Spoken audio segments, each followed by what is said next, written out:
The Most Dangerous Game by Richard Connell. Off there to the right, somewhere, is a large island, said Whitney. It's rather a mystery. What island is it? Rainsford asked. The old charts call it Ship Trap Island, Whitney replied. A suggestive name, isn't it? Sailors have a curious dread of the place. I don't know why. Some superstition. Can't see it, remarked Rainsford, trying to peer through the dank tropical night that was palpable as it pressed its thick, warm blackness in upon the yacht. You've good eyes, said Whitney, with a laugh. And I've seen you pick off a moose moving in the brown fall bush at 400 yards, but even you can't see 4 miles or so through a moonless Caribbean night. Nor 4 yards, admitted Rainsford. Huh, it's like moist black velvet. It will be light in Rio, promised Whitney. We should make it in a few days. I hope the Jaguar guns have come from Purdy's. We should have some good hunting up the Amazon. Great sport hunting. The best sport in the world, agreed Rainsford.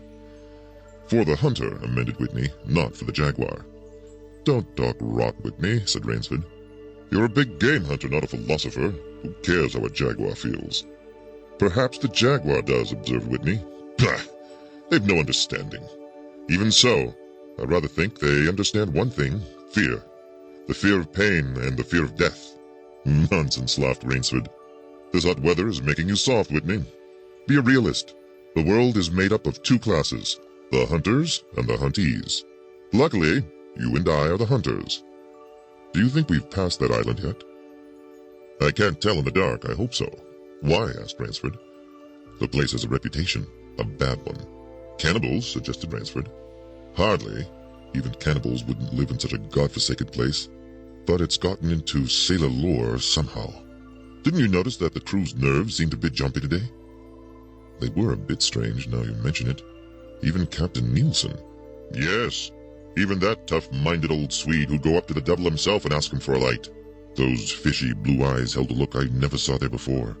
All I could get out of him was, "This place has an evil name among seafaring men, sir." And then he said to me very gravely, "Don't you feel anything?" As if the air about us was actually poisonous. Now you mustn't laugh when I tell you this. I did feel something like a sudden chill. There was no breeze. The sea was as flat as a plate-glass window. We were drawing near the island then. What I felt was a mental chill, a sort of sudden dread. Pure imagination, said Rainsford.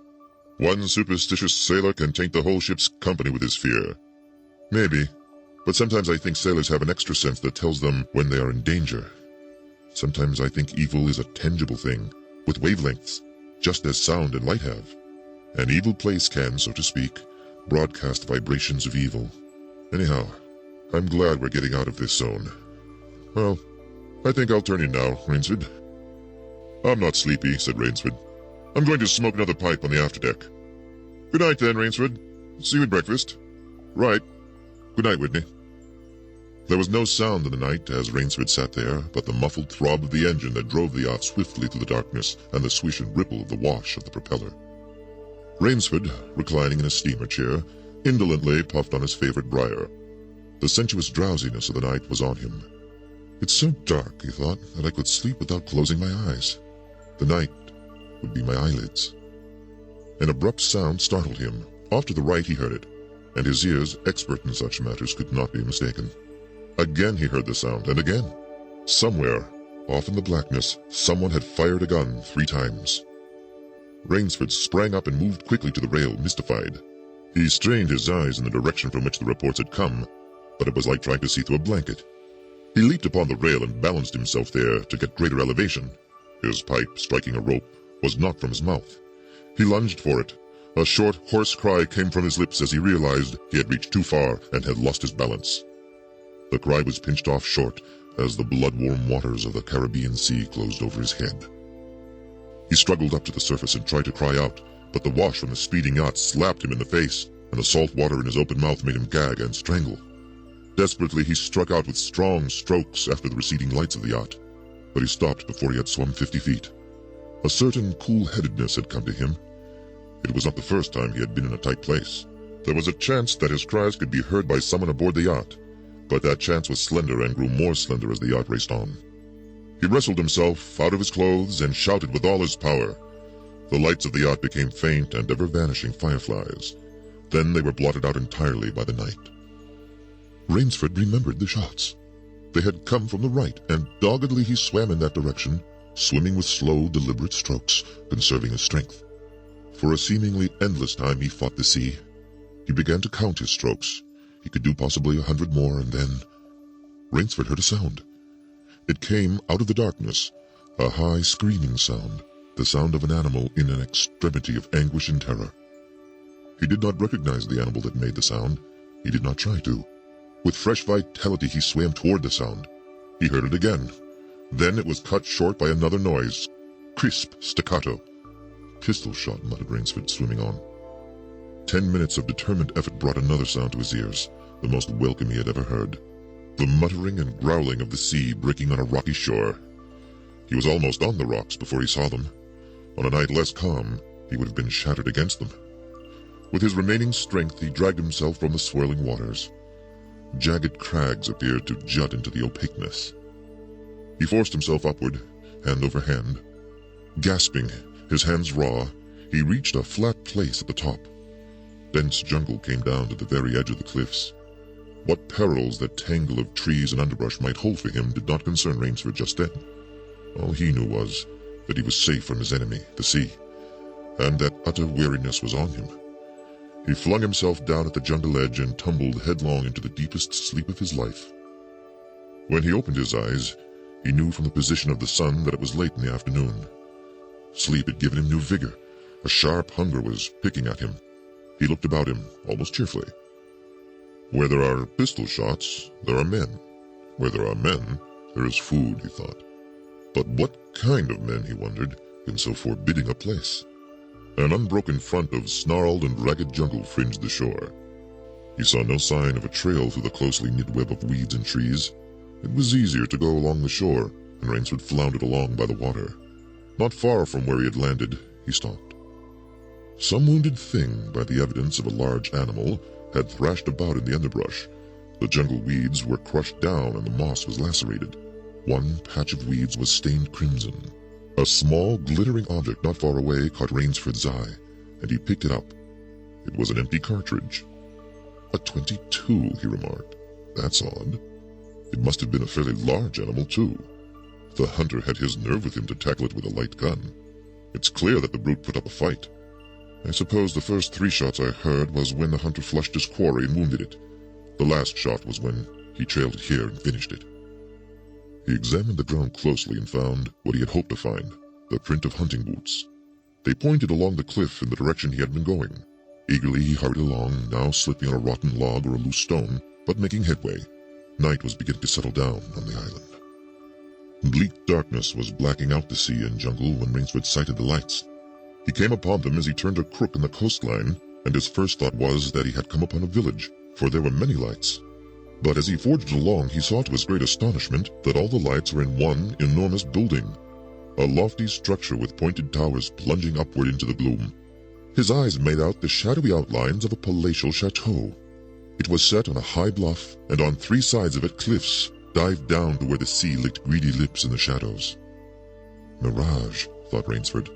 But it was no mirage he found when he opened the tall spiked iron gate. The stone steps were real enough. The massive door with a leering gargoyle for a knocker was real enough. Yet about it all hung an air of unreality. He lifted the knocker, and it creaked up stiffly, as if it had never before been used. He let it fall, and it startled him with its booming loudness. He thought he heard steps within. The door remained closed. Again, Rainsford lifted the heavy knocker and let it fall. The door opened then, opened as suddenly as if it were on a spring, and Rainsford stood blinking in the river of glaring gold light that poured out. The first thing Rainsford's eyes discerned was the largest man Rainsford had ever seen, a gigantic creature solidly made and black-bearded to the waist. In his hand the man held a long-barreled revolver, and he was pointing it straight at Rainsford's heart. Out of the snarl of beard 2 small eyes regarded Rainsford. "Don't be alarmed," said Rainsford, with a smile which he hoped was disarming. "I am no robber. I fell off a yacht. My name is Sanger Rainsford of New York City." The menacing look in the eyes did not change. The revolver pointed as rigidly as if the giant were a statue. He gave no sign that he understood Rainsford's words, or that he had even heard them. He was dressed in uniform, a black uniform trimmed with gray astrakhan. "I'm Sanger Rainsford of New York," Rainsford began again. "I fell off a yacht. I am hungry." The man's only answer was to raise with his thumb the hammer of his revolver. Then Rainsford saw the man's free hand go to his forehead in a military salute, and he saw him click his heels together and stand at attention. Another man was coming down the broad marble steps, an erect, slender man in evening clothes. He advanced to Rainsford and held out his hand. In a cultivated voice marked by a slight accent that gave it added precision and deliberateness, he said, "It is a very great pleasure and honor to welcome Mr. Sanger Rainsford, the celebrated hunter, to my home." Automatically, Rainsford shook the man's hand. "I have read your book about hunting snow leopards in Tibet, you see," explained the man. "I am General Zaroff." Rainsford's first impression was that the man was singularly handsome. His second was that there was an original, almost bizarre quality about the general's face. He was a tall man, past middle age, for his hair was a vivid white, but his thick eyebrows and pointed military mustache were as black as the night from which Rainsford had come. His eyes, too, were black and very bright. He had high cheekbones, a sharp-cut nose, a spare, dark face, the face of a man used to giving orders, the face of an aristocrat. Turning to the giant in uniform, the general made a sign. The giant put away his pistol, saluted, withdrew. "Ivan is an incredibly strong fellow," remarked the general, "but he has the misfortune to be deaf and dumb. A simple fellow, but I'm afraid, like all his race, a bit of a savage." "Is he Russian?" "He is a Cossack," said the general, and his smile showed red lips and pointed teeth. "So am I." "Come," he said, "we shouldn't be chatting here. We can talk later. Now you want clothes, food, rest. You shall have them. This is a most restful spot." Ivan had reappeared, and the general spoke to him with lips that moved but gave forth no sound. "Follow Ivan, if you please, Mr. Rainsford," said the general. "I was about to have my dinner when you came. I'll wait for you. You'll find that my clothes will fit you, I think." It was to a huge beam-ceiling bedroom with a canopied bed, big enough for 6 men, that Rainsford followed the silent giant. Ivan laid out an evening suit, and Rainsford, as he put it on, noticed that it came from a London tailor who ordinarily cut and sewed for none below the rank of duke. The dining room to which Ivan conducted him was in many ways remarkable. There was a medieval magnificence about it. It suggested a baronial hall of feudal times, with its oaken panels, its high ceiling, its vast refectory table where 20 men could sit down to eat. About the hall were the mounted heads of many animals: lions, tigers, elephants, moose, bears. Larger or more perfect specimens Rainsford had never seen. At the great table the general was sitting alone. "You'll have a cocktail, Mr. Rainsford?" he suggested. The cocktail was surpassingly good, and Rainsford noted the table appointments were of the finest: the linen, the crystal, the silver, the china. They were eating borscht, the rich red soup, with sour cream so dear to Russian palates. Half apologetically, General Zaroff said, "We do our best to preserve the amenities of civilization here. Please forgive any lapses. We are well off the beaten track, you know. Do you think the champagne has suffered from its long ocean trip?" "Not in the least," declared Rainsford. He was finding the general a most thoughtful and affable host, a true cosmopolite. But there was one small trait of the general's that made Rainsford uncomfortable. Whenever he looked up from his plate, he found the general studying him, appraising him narrowly. "Perhaps," said General Zaroff, "you were surprised that I recognized your name. You see, I read all books on hunting published in English, French, and Russian. I have but one passion in my life, Mr. Rainsford, and it is the hunt." "You'll have some wonderful heads here," said Rainsford as he ate a particularly well-cooked filet mignon. "That Cape buffalo is the largest I ever saw." "Oh, that fellow, yes, he was a monster." "Did he charge you?" "Hurled me against a tree," said the general. "Fractured my skull, but I got the brute." "I've always thought," said Rainsford, "that the Cape buffalo is the most dangerous of all big game." For a moment the general did not reply. He was smiling his curious red-lipped smile. Then he said slowly, "No, you're wrong, sir. The Cape buffalo is not the most dangerous big game." He sipped his wine. "Here in my preserve on this island," he said in the same slow tone, "I hunt more dangerous game." Rainsford expressed his surprise. "Is there big game on this island?" The general nodded. The biggest. Really? Oh, it isn't here naturally, of course. I have to stock the island. What have you imported, General? Rainsford asked. Tigers? The general smiled. No, he said. Hunting tigers ceased to interest me some years ago. I exhausted their possibilities, you see. No thrill left in tigers, no real danger. I live for danger, Mr. Rainsford. The general took from his pocket a gold cigarette case and offered his guest a long black cigarette with a silver tip. It was perfumed and gave off a smell like incense. We will have some capital hunting, you and I, said the general. I shall be most glad to have your society. But what game? Began Rainsford. I'll tell you, said the general. You will be amused, I know. I think I may say, in all modesty, that I have done a rare thing. I have invented a new sensation. May I pour you another glass of port, Mr. Rainsford? Thank you, General. The general filled both glasses and said, God makes some men poets. Some he makes kings, some beggars. Me, he made a hunter. My hand was made for the trigger, my father said. He was a very rich man with 250,000 acres in the Crimea, and he was an ardent sportsman. When I was only 5 years old, he gave me a little gun specially made in Moscow for me to shoot sparrows with. When I shot some of his prized turkeys with it, he did not punish me. He complimented me on my marksmanship. I killed my first bear in the Caucasus when I was 10. My whole life has been one prolonged hunt. I went into the army. It was expected of noblemen's sons, and for a time commanded a division of Cossack cavalry, but my real interest was always the hunt. I have hunted every kind of game in every land. It would be impossible for me to tell you how many animals I have killed. The general puffed at his cigarette. After the debacle in Russia, I left the country, for it was imprudent for an officer of the Tsar to stay there. Many noble Russians lost everything. I, luckily, had invested heavily in American securities, so I shall never have to open a tea room in Monte Carlo or drive a taxi in Paris. Naturally, I continued to hunt. Grizzlies in your Rockies, crocodiles in the Ganges, rhinoceroses in East Africa.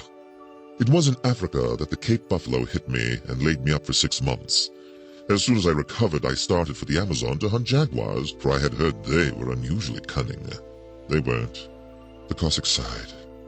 They were no match at all for a hunter with his wits about him and a high-powered rifle. I was bitterly disappointed. I was lying in my tent with a splitting headache one night when a terrible thought pushed its way into my mind. Hunting was beginning to bore me. And hunting, remember, had been my life. I have heard that in America businessmen often go to pieces when they give up the business that has been their life. Yes, that's so, said Rainsford. The general smiled. I had no wish to go to pieces, he said. I must do something. Now, mine is an analytical mind, Mr. Rainsford. Doubtless that is why I enjoy the problems of the chase. No doubt, General Zaroff. So, continued the general, I asked myself why the hunt no longer fascinated me. You are much younger than I am, Mr. Rainsford, and have not hunted as much, but you perhaps can guess the answer. What was it? Simply this. Hunting had ceased to be what you call a sporting proposition. It had become too easy. I always got my quarry. Always. There is no greater bore than perfection. The general lit a fresh cigarette. No animal had a chance with me anymore. That is no boast. It is a mathematical certainty. The animal had nothing but his legs and his instinct. Instinct is no match for reason. When I thought of this, it was a tragic moment for me, I can tell you. Rainsford leaned across the table, absorbed in what his host was saying. It came to me as an inspiration what I must do, the general went on. And that was? The general smiled, the quiet smile of one who has faced an obstacle and surmounted it with success. I had to invent a new animal to hunt, he said. A new animal? You're joking. Not at all, said the general. I never joke about hunting. I needed a new animal. I found one. So I bought this island, built this house, and here I do my hunting. The island is perfect for my purposes. There are jungles with a maze of trails in them, hills, swamps. But the animal, General Zaroff. Oh, said the general. It supplies me with the most exciting hunting in the world. No other hunting compares with it for an instant. Every day I hunt, and I never grow bored now, for I have a quarry with which I can match my wits. Rainsford's bewilderment showed in his face. I wanted the ideal animal to hunt, explained the general. So I said, what are the attributes of an ideal quarry? And the answer was, of course, it must have courage, cunning, and above all, it must be able to reason. But no animal can reason, objected Rainsford. My dear fellow, said the general, there is one that can. But you can't mean, gasped Rainsford. And why not? I can't believe you are serious, General Zaroff. This is a grisly joke. Why should I not be serious? I am speaking of hunting. Hunting? Good God, General Zaroff, what you speak of is murder. The general laughed with entire good nature. He regarded Rainsford quizzically. I refuse to believe that so modern and civilized a young man as you seem to be harbors romantic ideas about the value of human life. Surely your experiences in the war did not make me condone cold-blooded murder, finished Rainsford stiffly. Laughter shook the general. How extraordinarily droll you are, he said. One does not expect nowadays to find a young man of the educated class, even in America, with such a naive and, if I may say so, mid-Victorian point of view. It's like finding a snuff box in a limousine. Ah, well, doubtless you had Puritan ancestors. So many Americans appear to have had. I'll wager you'll forget your notions when you go hunting with me. You've a genuine new thrill in store for you, Mr. Rainsford. Thank you. I'm a hunter, not a murderer. Dear me, said the general, quite unruffled. Again that unpleasant word, but I think I can show you that your scruples are quite ill-founded. Yes? Life is for the strong, to be lived by the strong, and if need be, taken by the strong. The weak of the world were put here to give the strong pleasure. I am strong. Why should I not use my gift? If I wish to hunt, why should I not? I hunt the scum of the earth, sailors from tramp ships, Lascars, blacks, Chinese, whites, mongrels. A thoroughbred horse or hound is worth more than a score of them. But they are men, said Rainsford hotly. Precisely, said the general. That is why I use them. It gives me pleasure. They can reason after a fashion, so they are dangerous. But where do you get them? The general's left eyelid fluttered down in a wink. This island is called Ship Trap, he answered. Sometimes an angry god of the high seas sends them to me. Sometimes, when Providence is not so kind, I help Providence a bit. Come to the window with me. Rainsford went to the window and looked out toward the sea. Watch, out there, exclaimed the general, pointing into the night. Rainsford's eyes saw only blackness, and then, as the general pressed a button, far out to sea, Rainsford saw the flash of lights. The general chuckled. They indicate a channel, he said, where there's none. Giant rocks with razor edges crouch like a sea monster with wide-open jaws. They can crush a ship as easily as I crush this nut. He dropped a walnut on the hardwood floor and brought his heel grinding down on it. Oh yes, he said casually, as if in answer to a question. I have electricity. We try to be civilized here. Civilized? And you shoot down men? A trace of anger was in the general's black eyes, but it was there for but a second, and he said in his most pleasant manner, Dear me, what a righteous young man you are. I assure you I do not do the thing you suggest. That would be barbarous. I treat these visitors with every consideration. They get plenty of good food and exercise. They get into splendid physical condition. You shall see for yourself tomorrow. What do you mean? We'll visit my training school, smiled the general. It's in the cellar. I have about a dozen pupils down there now. They're from the Spanish bark San Lucar that had the bad luck to go on the rocks out there. A very inferior lot, I regret to say. Poor specimens and more accustomed to the deck than to the jungle. He raised his hand, and Ivan, who served as waiter, brought thick Turkish coffee. Rainsford, with an effort, held his tongue in check.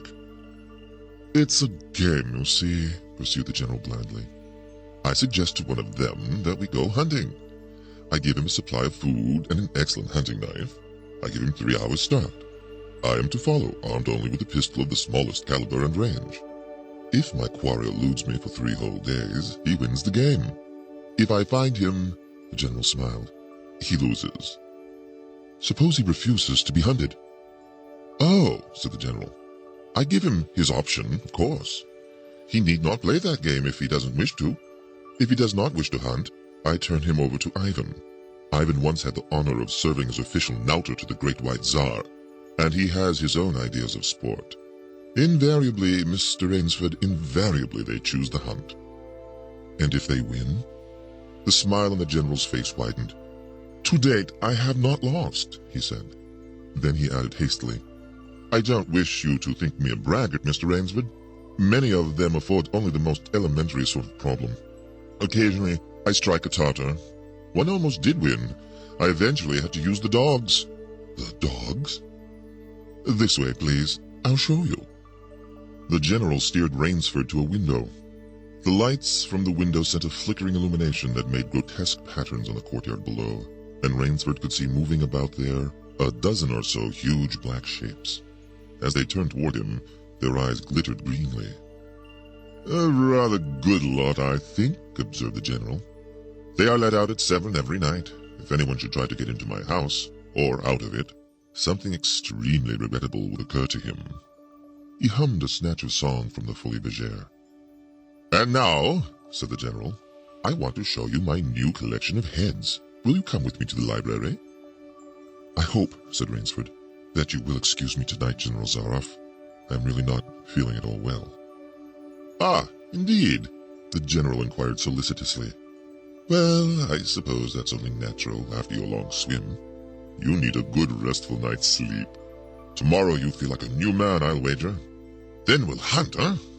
I've one rather promising prospect." Rainsford was hurrying from the room.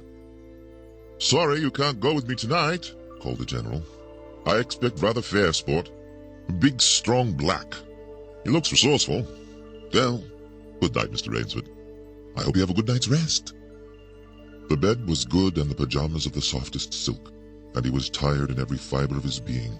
But nevertheless, Rainsford could not quiet his brain with the opiate of sleep. He lay, eyes wide open. Once he thought he heard stealthy steps in the corridor outside his room. He sought to throw open the door. It would not open. He went to the window and looked out. His room was high up in one of the towers. The lights of the chateau were out now, and it was dark and silent. But there was a fragment of sallow moon, and by its wan light he could see dimly the courtyard. There, weaving in and out in the pattern of shadow, were black, noiseless forms. The hounds heard him at the window and looked up expectantly with their green eyes. Rainsford went back to the bed and lay down. By many methods he tried to put himself to sleep. He had achieved a doze when, just as morning began to come, he heard, far off in the jungle, the faint report of a pistol. General Zaroff did not appear until luncheon. He was dressed faultlessly in the tweeds of a country squire. He was solicitous about the state of Rainsford's health. "As for me," sighed the general, "I do not feel so well. I am worried, Mr. Rainsford. Last night I detected traces of my old complaint." To Rainsford's questioning glance, the general said, "Ennui, boredom." Then, taking a second helping of crepe Suzette, the general explained, "The hunting was not good last night. The fellow lost his head. He made a straight trail that offered no problems at all. That's the trouble with these sailors. They have dull brains to begin with, and they do not know how to get about in the woods. They do excessively stupid and obvious things. It's most annoying." "Will you have another glass of Chablis, Mr. Rainsford?" "General," said Rainsford firmly, "I wish to leave this island at once." The general raised his thickets of eyebrows. He seemed hurt. "But, my dear fellow," the general protested, "you've only just come. You've had no hunting." "I wish to go today," said Rainsford. He saw the dead black eyes of the general on him, studying him. General Zaroff's face suddenly brightened. He filled Rainsford's glass with venerable Chablis from a dusty bottle. "Tonight," said the general, "we will hunt, you and I." Rainsford shook his head. "No, General," he said, "I will not hunt." The general shrugged his shoulders and delicately ate a hothouse grape. "As you wish, my friend," he said. "The choice rests entirely with you. But may I not venture to suggest that you will find my idea of sport more diverting than Ivan's?" He nodded toward the corner, where the giant stood, scowling, his thick arms crossed on his hogshead of chest. "You don't mean," cried Rainsford. My dear fellow, said the general, have I not told you I always mean what I say about hunting? This is really an inspiration. I drink to a foeman worthy of my steel, at last. The general raised his glass, but Rainsford sat staring at him. You'll find this game worth playing, the general said enthusiastically. Your brain against mine. Your woodcraft against mine. Your strength and stamina against mine. Outdoor chess. And the stake is not without value, eh? And if I win, began Rainsford huskily, I'll cheerfully acknowledge myself defeated if I do not find you by midnight of the third day, said General Zaroff. My sloop will place you on the mainland near a town. The general read what Rainsford was thinking. Oh, you can trust me, said the Cossack. I will give you my word as a gentleman and a sportsman. Of course, you in turn must agree to say nothing of your visit here. I'll agree to nothing of the kind, said Rainsford. Oh, said the general. In that case, but why discuss that now? 3 days hence we can discuss it over a bottle of Veuve Clicquot, unless... The general sipped his wine. Then a businesslike air animated him. Ivan, he said to Rainsford, will supply you with hunting clothes, food, a knife. I suggest you wear moccasins. They leave a poorer trail. I suggest, too, that you avoid the big swamp in the southeast corner of the island. We call it Death Swamp. There's quicksand there. One foolish fellow tried it. The deplorable part of it was that Lazarus followed him. You can imagine my feelings, Mr. Rainsford. I loved Lazarus. He was the finest hound in my pack. Well, I must beg you to excuse me now. I always take a siesta after lunch. You'll hardly have time for a nap, I fear. You'll want to start, no doubt. I shall not follow till dusk. Hunting at night is so much more exciting than by day, don't you think? Au revoir, Mr. Rainsford. Au revoir. General Zaroff, with a deep, courtly bow, strolled from the room.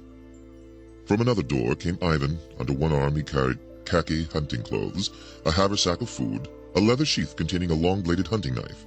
His right hand rested on a cocked revolver thrust in a crimson sash about his waist. Rainsford had fought his way through the bush for 2 hours. I must keep my nerve. I must keep my nerve, he said through tight teeth. He had not been entirely clear-headed when the chateau gates snapped shut behind him. His whole idea at first was to put distance between himself and General Zaroff, and to this end he had plunged along, spurred on by the sharp rowels of something very like panic. Now he had got a grip on himself, had stopped, and was taking stock of himself and the situation. He saw that straight flight was futile. Inevitably, it would bring him face to face with the sea. He was in a picture with a frame of water, and his operations clearly must take place within that frame. I'll give him a trail to follow, muttered Rainsford, and he struck off from the rude paths he had been following into the trackless wilderness. He executed a series of intricate loops. He doubled on his trail again and again, recalling all the lore of the fox hunt and all the dodges of the fox. Night found him leg-weary, with hands and face lashed by the branches, on a thickly wooded ridge. He knew it would be insane to blunder on through the dark, even if he had the strength. His need for rest was imperative, and he thought, I have played the fox. Now I must play the cat of the fable. A big tree with a thick trunk and outspread branches was nearby, and taking care to leave not the slightest mark, he climbed up into the crotch and, stretching out on one of the broad limbs after a fashion, rested. Rest brought him new confidence and almost a feeling of security. Even so zealous a hunter as General Zaroff could not trace him there, he told himself. Only the devil himself could follow that complicated trail through the jungle after dark. But perhaps the general was a devil. An apprehensive night crawled slowly by like a wounded snake, and sleep did not visit Rainsford, although the silence of a dead world was on the jungle. Toward morning, when a dingy gray was varnishing the sky, the cry of some startled bird focused Rainsford's attention in that direction. Something was coming through the bush, coming slowly, carefully, coming by the same winding way Rainsford had come. He flattened himself down on the limb, and through a screen of leaves almost as thick as tapestry, he watched. The thing that was approaching was a man. It was General Zaroff. He made his way along with his eyes fixed in utmost concentration on the ground before him. He paused, almost beneath the tree, dropped to his knees and studied the ground. Rainsford's impulse was to hurl himself down like a panther, but he saw the general's right hand held something metallic, a small automatic pistol. The hunter shook his head several times as if he were puzzled. Then he straightened up and took from his case one of his black cigarettes. Its pungent incense-like smoke floated up to Rainsford's nostrils. Rainsford held his breath. The general's eyes had left the ground and were traveling inch by inch up the tree. Rainsford froze there, every muscle tensed for a spring. But the sharp eyes of the hunter stopped before they reached the limb where Rainsford lay. A smile spread over his brown face. Very deliberately, he blew a smoke ring into the air. Then, he turned his back on the tree and walked carelessly away, back along the trail he had come. The swish of the underbrush against his hunting boots grew fainter and fainter. Then, pent-up air burst hotly from Rainsford's lungs. His first thought made him feel sick and numb. The general could follow a trail through the woods at night. He could follow an extremely difficult trail. He must have uncanny powers. Only by the merest chance had the Cossack failed to see his quarry. Rainsford's second thought was even more terrible. It sent a shudder of cold horror through his whole being. Why had the general smiled? Why had he turned back? Rainsford did not want to believe what his reason told him was true, but the truth was as evident as the sun that had by now pushed through the morning mists. The general was playing with him. The general was saving him for another day's sport. The Cossack was the cat. He was the mouse. Then it was that Rainsford knew the full meaning of terror. I will not lose my nerve. I will not. He slid down from the tree and struck off again into the woods. His face was set, and he forced the machinery of his mind to function. 300 yards from his hiding place he stopped, where a huge dead tree leaned precariously on a smaller living one. Throwing off his sack of food, Rainsford took his knife from its sheath and began to work with all his energy. The job was finished at last, and he threw himself down behind a fallen log 100 feet away. He did not have to wait long. The cat was coming again to play with the mouse. Following the trail with the sureness of a bloodhound came General Zaroff. Nothing escaped those searching black eyes. No crushed blade of grass, no bent twig, no mark, no matter how faint, in the moss. So intent was the Cossack on his stalking that he was upon the thing Rainsford had made before he saw it. His foot touched the protruding bough that was the trigger. Even as he touched it, the general sensed his danger and leaped back with the agility of an ape. But he was not quite quick enough. The dead tree, delicately adjusted to rest on the cut living one, crashed down and struck the general a glancing blow on the shoulder as it fell. But for his alertness, he must have been smashed beneath it. He staggered, but he did not fall, nor did he drop his revolver. He stood there, rubbing his injured shoulder, and Rainsford, with fear again gripping his heart, heard the general's mocking laugh ring through the jungle. "Rainsford," called the general, "if you are within the sound of my voice, as I suppose you are, let me congratulate you. Not many men know how to make a Malay man-catcher. Luckily for me, I too have hunted in Malacca. You are proving interesting, Mr. Rainsford. I'm going now to have my wound dressed. It's only a slight one, but I shall be back. I shall be back." When the general, nursing his bruised shoulder, had gone, Rainsford took up his flight again. It was flight now, a desperate, hopeless flight that carried him on for some hours. Dusk came, then darkness, and still he pressed on. The ground grew softer under his moccasins, the vegetation grew ranker, denser. Insects bit him savagely. Then, as he stepped forward, his foot sank into the ooze. He tried to wrench it back, but the muck sucked viciously at his foot as if it were a giant leech. With a violent effort he tore loose. He knew where he was now. Death Swamp and its quicksand. His hands were tight-closed, as if his nerve was something tangible that someone in the darkness was trying to tear from his grip.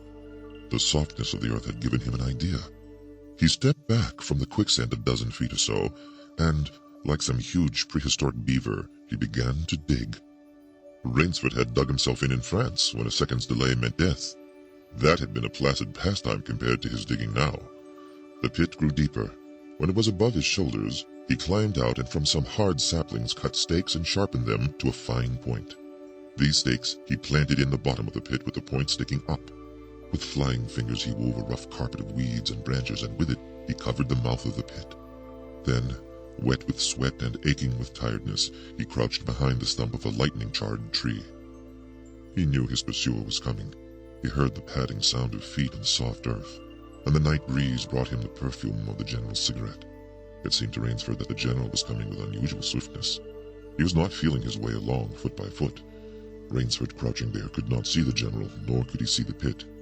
He lived a year in a minute. Then he felt an impulse to cry aloud with joy, for he heard the sharp crackle of the breaking branches as the cover of the pit gave way.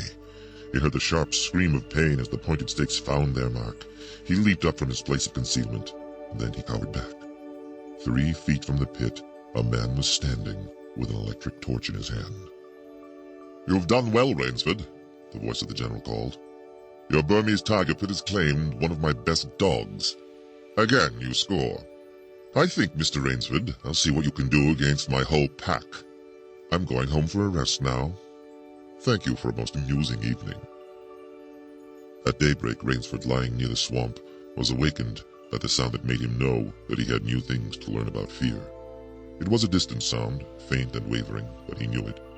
It was the baying of a pack of hounds. Rainsford knew he could do one of 2 things. He could stay where he was and wait. That was suicide. He could flee. That was postponing the inevitable. For a moment he stood there, thinking. An idea that held a wild chance came to him, and, tightening his belt, he headed away from the swamp. The baying of the hounds drew nearer, then still nearer, nearer, ever nearer. On a ridge, Rainsford climbed a tree. Down a watercourse not a quarter of a mile away, he could see the bush moving. Straining his eyes, he saw the lean figure of General Zaroff. Just ahead of him, Rainsford made out another figure whose wide shoulders surged through the tall jungle weeds. It was the giant Ivan, and he seemed pulled forward by some unseen force. Rainsford knew that Ivan must be holding the pack in leash. They would be on him any minute now. His mind worked frantically. He thought of a native trick he had learned in Uganda. He slid down the tree. He caught hold of a springy young sapling, and to it he fastened his hunting knife with the blade pointing down the trail. With a bit of wild grapevine, he tied back the sapling. Then he ran for his life. The hounds raised their voices as they hit the fresh scent. Rainsford knew now how an animal at bay feels.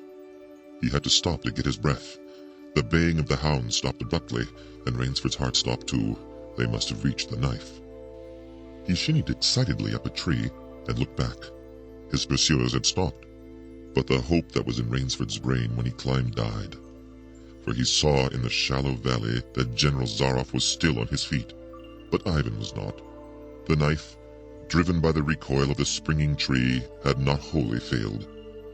"Nerve, nerve, nerve," he panted as he dashed along. A blue gap showed between the trees dead ahead. Ever nearer drew the hounds. Rainsford forced himself on toward that gap. He reached it. It was the shore of the sea. Across a cove he could see the gloomy gray stone of the chateau. 20 feet below him the sea rumbled and hissed. Rainsford hesitated. He heard the hounds. Then he leaped far out into the sea. When the general and his pack reached the place by the sea, the Cossack stopped. For some minutes he stood regarding the blue-green expanse of water. He shrugged his shoulders. Then he sat down, took a drink of brandy from a silver flask, lit a perfumed cigarette, and hummed a bit from Madama Butterfly. General Zaroff had an exceedingly good dinner in his great paneled dining hall that evening. With it he had a bottle of Pol Roger and half a bottle of Chambertin. 2 slight annoyances kept him from perfect enjoyment. One was the thought that it would be difficult to replace Ivan. The other was that his quarry had escaped him. Of course, the American hadn't played the game, so thought the general as he tasted his after-dinner liqueur. In his library he read to soothe himself from the works of Marcus Aurelius. At 10, he went up to his bedroom. He was deliciously tired, he said to himself as he locked himself in. There was a little moonlight, so before turning on his light, he went to the window and looked down at the courtyard. He could see the great hounds, and he called, "Better luck another time," to them. Then he switched on the light. A man who had been hiding in the curtains of the bed was standing there. "Rainsford," screamed the general, "how in God's name did you get here?" "Swam," said Rainsford. "I found it quicker than walking through the jungle." The general sucked in his breath and smiled. "I congratulate you," he said. "You have won the game." Rainsford did not smile. "I am still a beast at bay," he said in a low, hoarse voice. "Get ready, General Zaroff." The general made one of his deepest bows. "I see," he said. "Splendid. One of us is to furnish a repast for the hounds. The other will sleep in this very excellent bed. On guard, Rainsford." He had never slept in a better bed, Rainsford decided. The Most Dangerous Game by Richard Connell.